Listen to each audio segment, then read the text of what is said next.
The year 1968 has often been considered one of the most tumultuous years of the 20th century.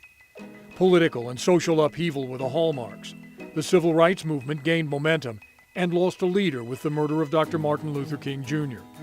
U.S. military intervention in Vietnam expanded, as did protests at home, and the generation gap grew wider and deeper. Marijuana use exploded on college campuses and into the teen population. Other drugs, such as LSD and heroin, became popular and flourished, driven underground by severe criminal penalties. It was during this turbulent time that Dr. Phil Noodleman, a Bellevue pharmacist, was trying to answer questions from teens about drugs. Back then, drug education often focused more on scare tactics than practical information. Dr. Noodleman reached out to a small group of friends and community leaders, and together they created the Heads Up Drop-In Center, one of the first in Washington State, at the former Candy Cottage in North Bellevue, the genesis for today's Youth Eastside Services.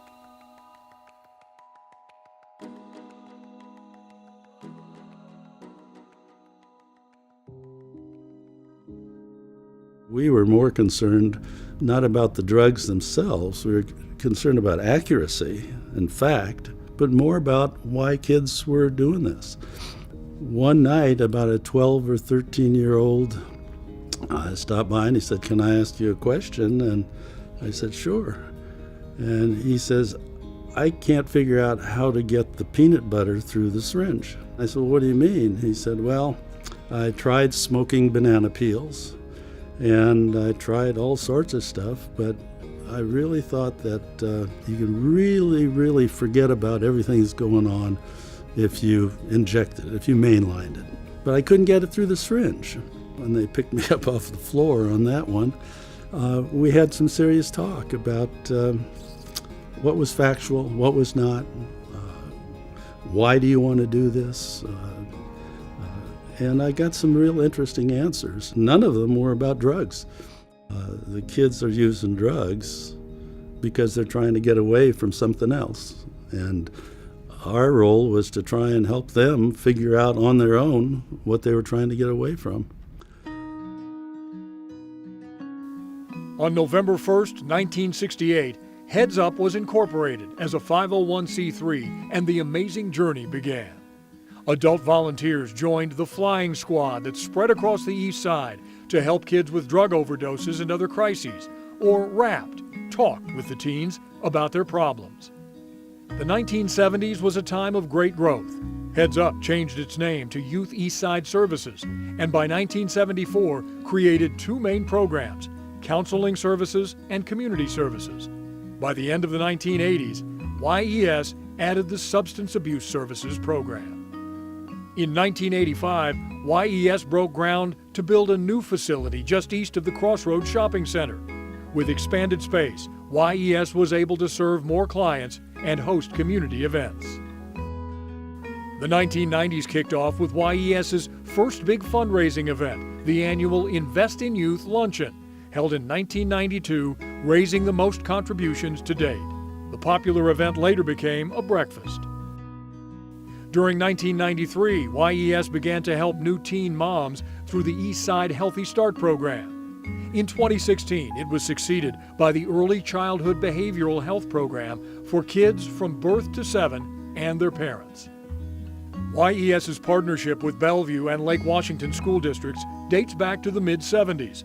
By 1996, YES was present in nearly every school. Over time, what we found is with the accountability measures and standards, with No Child Left Behind, we were so focused on academics that we lost sight of the rest of the child, if you will. And there's been new awareness and recognition that if students are not emotionally healthy and building those skills of resilience, they cannot be academically successful. By bringing in some of the behavioral health and mental health services into our schools, we're able to respond to students' needs more quickly, more humanely, and to get those students connected with care much more efficiently than we would without them. And I think that's a benefit to our students and to their families. In 1998, the Board of Trustees hired Patty Skelton McGugan to be the new executive director. As of 2017, Patty has served as the head of YES for 20 years. When I first started working for YES, I worked at a building called the 257 building. It's now where the Bellevue Boys and Girls Club is, down across from the downtown park in Bellevue. And when I hear how this organization was founded by a pharmacist, a doctor, we just lost one of those doctors, Dr. Lee Vincent, who had been with this organization from the beginning. And it was always interesting to me to see the dedication that they still had to make a difference for our community. They'd gone on with their careers, but they stayed true to making sure that we were strong for all those 50 years. Opening the 21st century, YES expanded its geographic reach, adding the Sammamish Plateau. Education and prevention programs flourished. In 2004, Latino youth at Sammamish High School created the school's first Latino club, Latino Heat. There's a saying in Spanish that says, El conocimiento nos hace responsable. Knowing something means I have a responsibility. So when our youth tell me I'm suffering, I have a responsibility. When a young person tells me that they want to choose drugs, I have a responsibility. When our youth tell me, I want to make a change, I have a responsibility.